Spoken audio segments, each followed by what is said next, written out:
7 de la mañana con 38 minutos. Acá en el estudio, la ministra secretaria general de la Presidencia, Analía Uriarte. Ministra, muchísimas gracias por la gentileza de estar acá. Volvió ayer usted, ¿no? Sí, ayer ya estamos con toda la... Volvió a un decir, porque yo supe que estuvo conectada en varias reuniones. Sí, bueno, es que este ha sido un verano, la verdad de las cosas, bien tremendo para todo el país, para nosotros como gobierno evidentemente también, y eso implica que ninguno de nosotros, ningún miembro del gobierno, ni los ministros, ni los subsecretarios, hemos tenido aquello que tanto uno espera en vacaciones, pues Iván, que es la paz. Esa paz, esa serenidad estival no se ha producido. El tiempo del ocio como tal nos ha sido vedado. Claro, es que estando en el gobierno, claro, la oposición tiene más posibilidades de tener algo de paz en algunas semanas. Pero el gobierno es bien exigente. Y todos los febreros han sido así los últimos años. En los últimos años, yo recuerdo con toda claridad, por lo menos el que me tocó a mí el año 2017, cuando era jefa de gabinete de la presidenta, y fue también así como tremendo. Entonces, sí, y lo complejo es que esto lo veníamos anunciando desde el año 2008, cuando se hizo un estudio de la variabilidad climática para Chile del siglo XXI, que a propósito del cambio climático, uno de los efectos esperados y que se está produciendo es la intensificación de los incendios forestales, tanto en cantidad como en extensión. Entonces, bueno, estamos viviendo un efecto realmente dramático de aquello, que se mezcla con otros factores desde luego, pero estamos en ese huracán. Oiga, viene el otro huracán. No le voy a preguntar por el cambio de gabinete, si me va a decir que es resorte del presidente, cosa que es totalmente lógica. Pero sí le quiero preguntar, vio que el título principal de la tercera de hoy es que se suspendió se postergó para el 11 de marzo, que es justo cuando el gobierno cumple un año, un consejo de gabinete que iba a ser este viernes. Y la tercera, y otros medios también, no solo la tercera, lo interpretan como que es una señal de que efectivamente se viene el cambio de gabinete. No. La verdad es que esa es una planificación que lleva ya un tiempo. De hecho, creo yo que estamos desde enero más o menos con esta planificación. Todos los ministros sabemos que el día 11 vamos a tener un consejo de gabinete que va a ser un consejo de gabinete de balance y proyección. Parecido a lo de Cerro Castillo al principio del gobierno, una cosa de ese tipo. O sea, es lo simbólico de ver lo que hemos recorrido y, por supuesto, la perspectiva futura. De manera que esa especulación no es efectiva. No hay que sobreinterpretarlo. No hay que sobreinterpretar. Esto estaba ya planificado. Yo le digo, yo recuerdo por lo menos desde enero que sabemos que la fecha de este Consejo de Gabinete de marzo va a ser el día 11, precisamente. Ahora, le llegó un café, ministra. Mire, nada puedo agradecer más porque... Para que vea usted que nosotros tratamos bien a la gente acá. No, a la gente de oposición también le damos café. Que me alegro muchísimo porque yo creo que la idea es que empecemos a vivir como más amistosamente entre más todos. Civilizadamente. Es el espíritu. Oiga. Así que le agradezco mucho porque alimenté a mis perritos pero no saqué mi café. Bueno, así es la vida, ¿ves? Oiga, no debe ser cómodo, en todo caso, ser parte de un gabinete donde la especulación permanente desde hace semanas es que va a haber cambios, digamos, ¿no? Mire, la verdad de las cosas es que, claro, uno habla desde su propia experiencia, ¿no? Pero a mí ya me ha tocado vivir esta situación en otros gobiernos y se produce exactamente lo mismo. Va a haber cambio de gabinete, muchas preguntas sobre el cambio de gabinete, especulación sobre el cambio de gabinete, inquietud de los medios, etcétera, mucho análisis respecto de si es ahora, si es más tarde, si conviene ahora, no, quiénes, etcétera. Esto es parte de lo que siempre está un poco sobre la mesa y no estamos viviendo una excepción. Entonces, en lo personal, en verdad, he aprendido a este tipo de rumores y de instalaciones a pasar un poco encima de ella, en el sentido de que hay que hacer las cosas, hay que hacer las tareas, inquietarse por cuestiones que, la verdad de las cosas, como dijo el presidente ayer, él siempre está evaluando a sus ministros, a los equipos, y tal como dijo, lo cito, este tipo de situaciones no se anuncian, se hacen. Entonces, bueno, esto siempre ha sido así. Salvo... Usted era jefa de gabinete cuando la presidenta hizo ese anuncio con don Francisco. Así es. Porque ese sí que es historia, ese es el único anuncio. No, ese fue, claro, se produjo. ¿Y usted sabía que la presidenta iba a decir eso, no?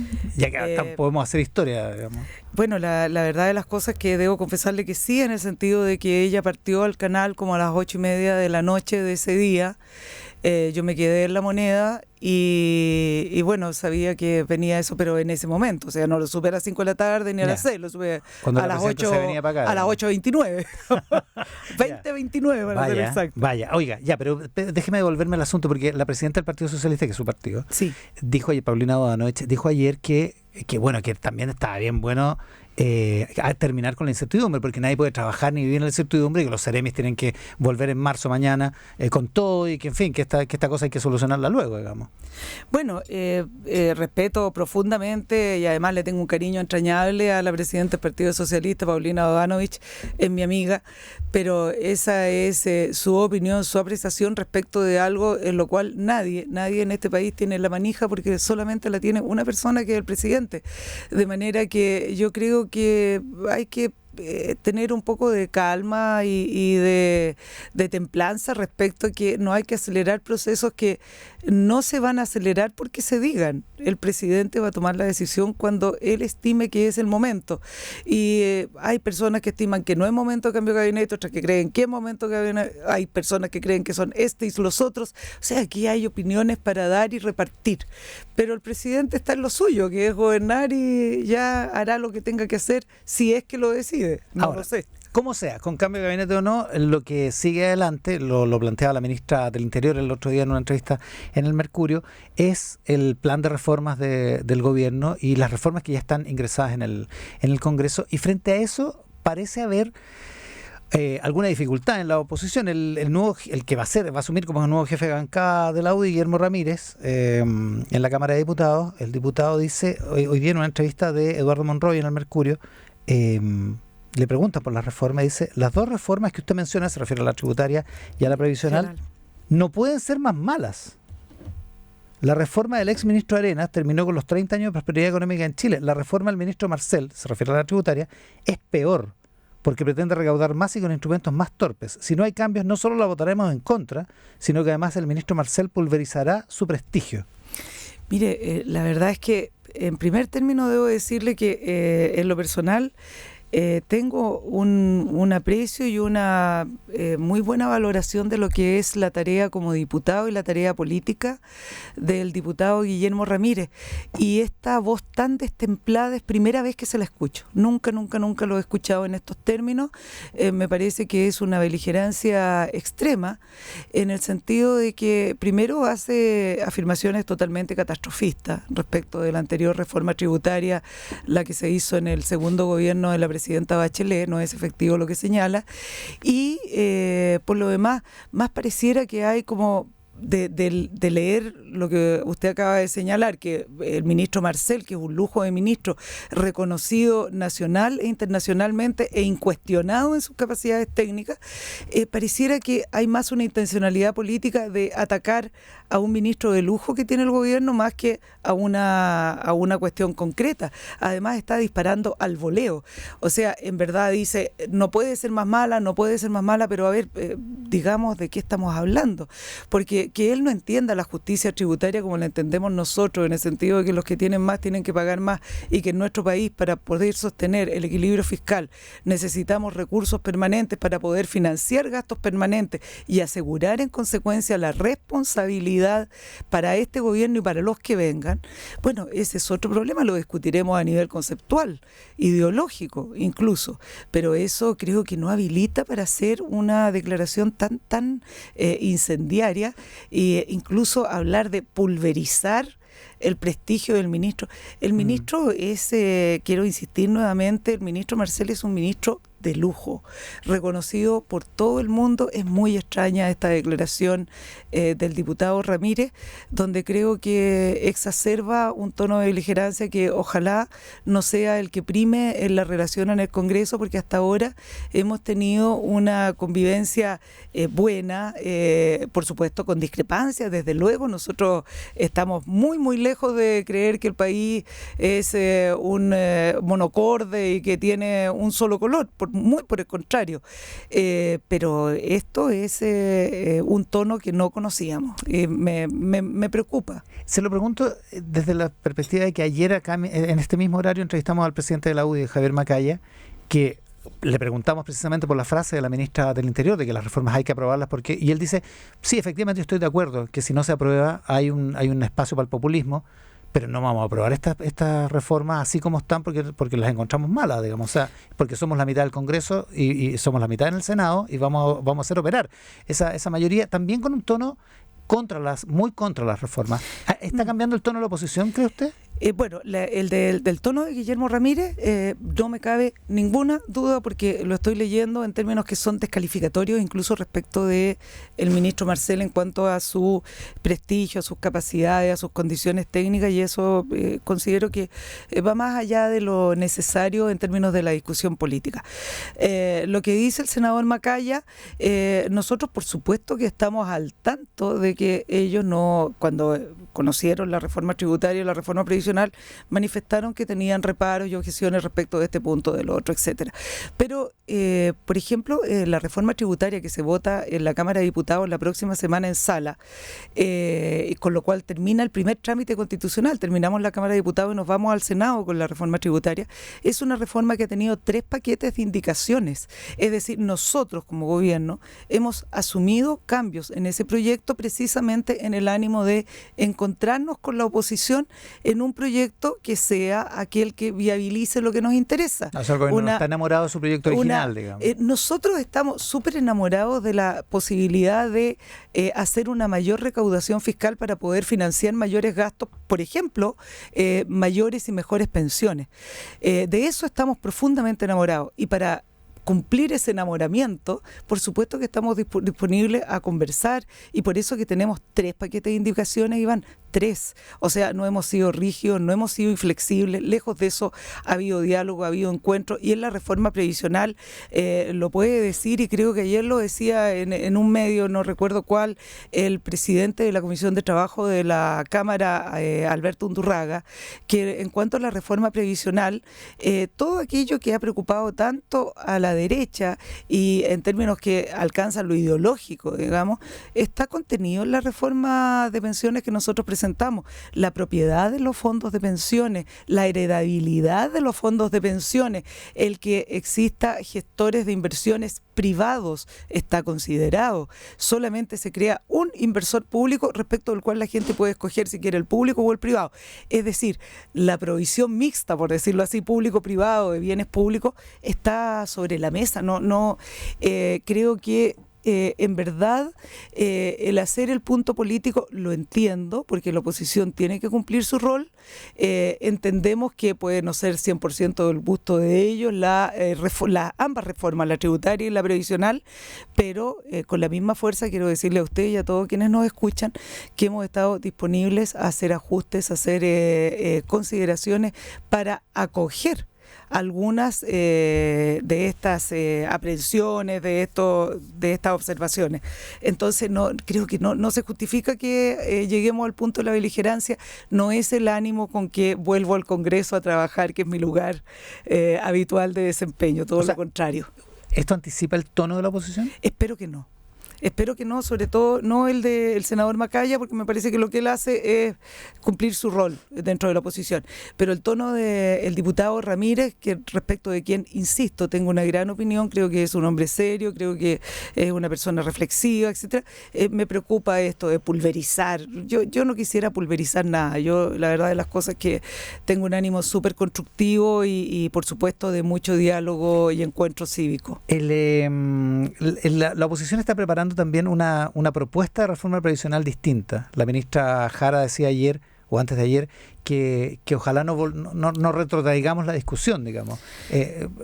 Pero la derecha dice, el propio senador Macaya decía ayer, no estamos elaborando una propuesta distinta, lo que queremos hacer es cambios sustantivos en cosas que nos parece que son de opinión mayoritaria de la gente y son de la opinión ideológica nuestra, digamos. O sea, nosotros quisiéramos decir que por supuesto que el senador Macaya puede tener legítimas visiones respecto de cómo debe funcionar la vida y el destino, digamos, eso está totalmente fuera de discusión.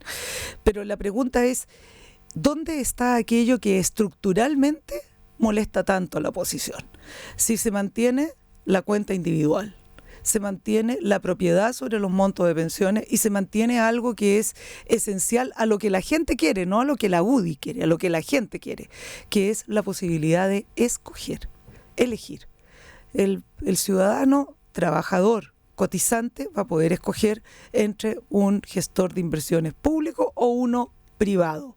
Y existirán tantos privados como aquellos que cumplan con las condiciones que la ley establezca para operar, que son condiciones de seguridad financiera y de responsabilidad con los propios cotizantes. ¿No se justificaría entonces que la oposición hiciera un proyecto enteramente nuevo? La verdad de las cosas es que sobre las cosas sustantivas, aquellas que forman parte de lo que la gente está esperando, entiendo que ya no hay una diferencia sustantiva.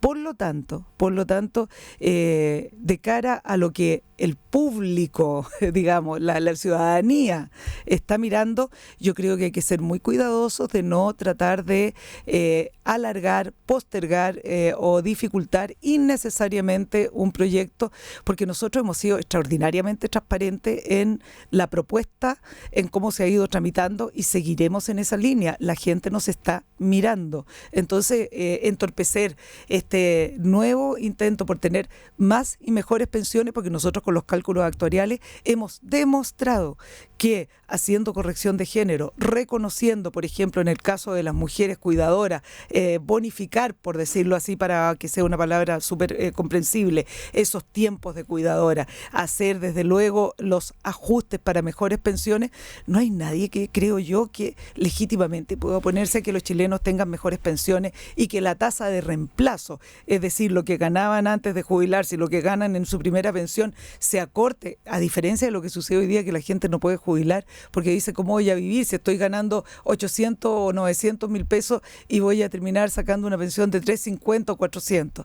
En verdad, de eso estamos hablando. O sea, si hay sobre la mesa un proyecto que garantice más y mejores pensiones en términos financieros que lo que nosotros estamos proponiendo, creo que va a ser es una discusión que valdría la pena darla.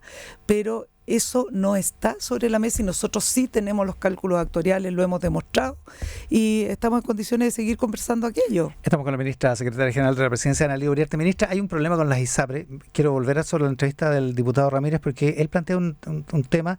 Dice, en la crisis de la ISAPRES estamos a pocos meses de una quiebra masiva que obligará al sistema público a recibir de golpe 3,5 millones de afiliados y esto es profundamente antidemocrático. Dice, si la izquierda quiere acabar con el sistema privado de salud está en su derecho.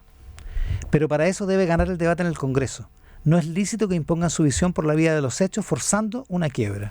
Pero bueno, a ver, de verdad el diputado está bien, está muy beligerante y además está siendo extraordinariamente impreciso con información que no es correcta. ¿No hay en el gobierno una línea al interior del gobierno que se planteó dejar caer nomás la ISAPRES? No hay una línea de no protección a los cotizantes. No existe una línea donde nosotros pensemos que 3,5 millones de personas pueden quedar a la libre, digamos, librados a su suerte, o lo que viene a ser una consecuencia muy, diría yo, extrema para los sistemas de salud, es que de un día a otro 3,5 millones de personas queden sin los resguardos y los planes que habitualmente han tenido. Nosotros, ¿qué hemos dicho? Primero que nada, poner las cuestiones en contexto.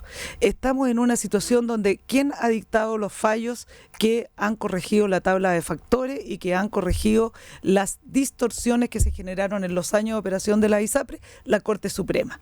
Como sabe el diputado Ramírez, hay división de poderes en nuestro país. El Poder Ejecutivo es distinto al Poder Judicial, quien ha decidido la nueva forma en que deben hacer los cálculos las ISAPRES para el otorgamiento de los beneficios a propósito de la cotización del 7% que reciben más lo que eventualmente los afiliados puedan entregar, es la Corte Suprema, no es el gobierno.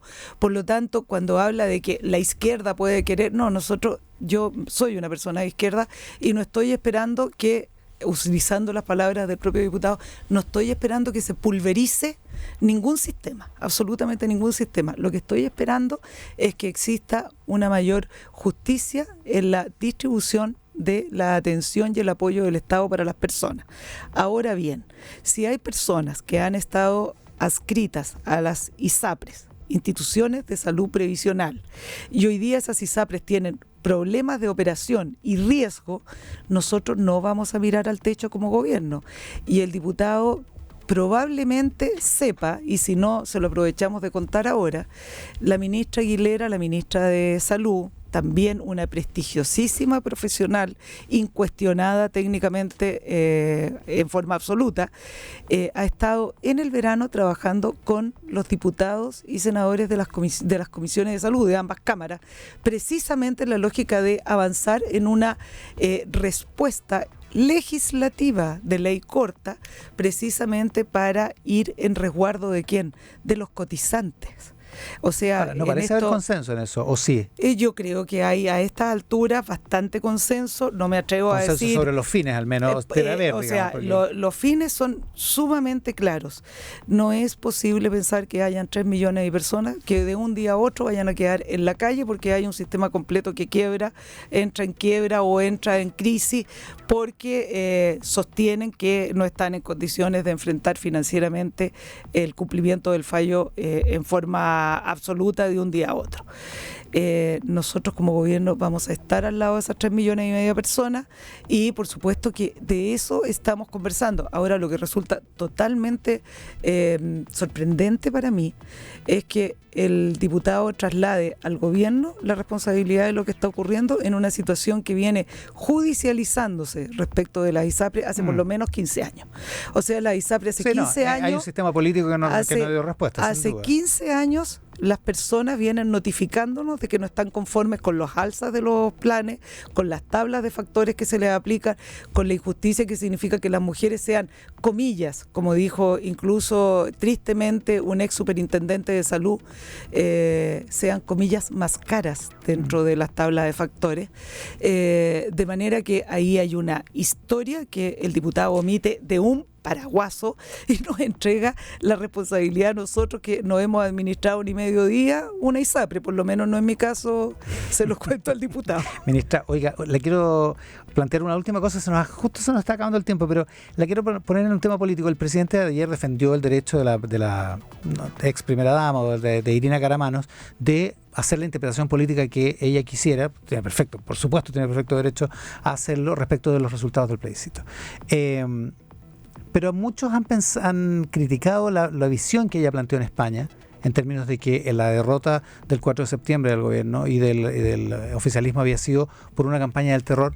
En los siguientes términos, hablan de que es una visión desconectada de la realidad, desconectada de la realidad de los chilenos, que los chilenos rechazaron no por terror, no por miedo, no porque fueran víctimas pusilánimes de una campaña del terror, sino porque opinaron en contra, derechamente no les gustó lo que la convención les planteó. Desde ese punto de vista, en ese sentido, ¿cómo interpreta usted, no lo de Irina Caramanos, cómo interpreta usted lo que pasó el 4 de septiembre desde el punto de vista político? ¿Hay desconexión en algunos sectores del gobierno o del oficialismo respecto de lo que pasó porque se niegan a aceptar que esto fue una derrota política y no una derrota de los medios de comunicación o de los ricos que financiaron determinadas campañas? En este punto no hay ninguna novedad respecto de lo que ha sostenido el propio gobierno y lo que ha sostenido el propio presidente de la República, y que es mi opinión adicionalmente, porque podría ser distinta, pero la tengo de la misma manera. Creo que el día 4 de septiembre efectivamente nosotros que íbamos por el apruebo sufrimos una derrota política muy, muy importante. Muy importante porque fue extraordinariamente contundente, es decir, no da lugar a interpretaciones respecto de que el resultado de no queremos este proyecto de constitución es macizo, no hay vuelta respecto de eso, y lo es además porque significó, además de lo numérico, que ya es un tema súper importante, implicó que hay una notificación respecto de que muchos factores que acompañaron la elaboración de esa constitución, contenidos de esa constitución, en parte o en el todo, eso es imposible saberlo y desentrañarlo, no era aceptado por un porcentaje realmente mayoritario de la población. Y nosotros yo creí que la Constitución podía tener observaciones respecto de un aspecto de otro, por eso el PPD incluso hizo una especie de eslogan que formaba parte de su convicción, aprobar para reformar. Porque entendíamos que había ciertos capítulos y ciertos aspectos que podían ser mejorados en una revisión, pero el resultado fue más contundente que aquello en el sentido de que se rechazó. Hay una discusión, yo creo que hay un análisis y un debate que todavía está en curso respecto de todos los factores que estuvieron presentes, porque pareciera que, yo creo, pero lo digo pareciera porque no tengo la evidencia empírica, de que hay un rechazo al procedimiento mediante el cual se elaboró esa Constitución. Y me quiero referir con ello a la forma en que operó la Convención, ciertos exabruptos de lado y lado, tanto en las formas como en el fondo, las discusiones que fueron muy maniqueístas, sí o no, blanco o negro, respecto de temas que admiten una serie de matices, etcétera. Desde la extensión de la antigua, del proyecto derrotado, etcétera. Por lo tanto, es tan multifactorial, pero lo claro y concreto es que, uno, pareciera que el tipo de procedimiento que hoy día vamos a enfrentar es la antítesis del anterior, en el sentido de que es un procedimiento acotado, con reglas sumamente claras y de operación previamente establecidas muy claras, y además con un marco que son los 12 puntos de acuerdo, digamos, ya muy establecidos respecto de aquello que es lo central en que nos vamos a entender, y de lo cual, por supuesto que en mi condición progresista y de izquierda, para mí el que estemos hablando de un Estado democrático, social, de derecho, para mí es muy importante, porque me habla de la vigencia de los derechos fundamentales y cómo el Estado tiene que avanzar en esa progresividad de los derechos fundamentales. Y eso creo que es un avance, pero que tuvimos una derrota política tremenda, la tuvimos. Ministra, muchísimas gracias por la gentileza. Gracias a usted, Iván. La ministra secretaria general de la Presidencia, Ana Elía Uriarte, esta mañana en Mesa Central. La pausa y volvemos.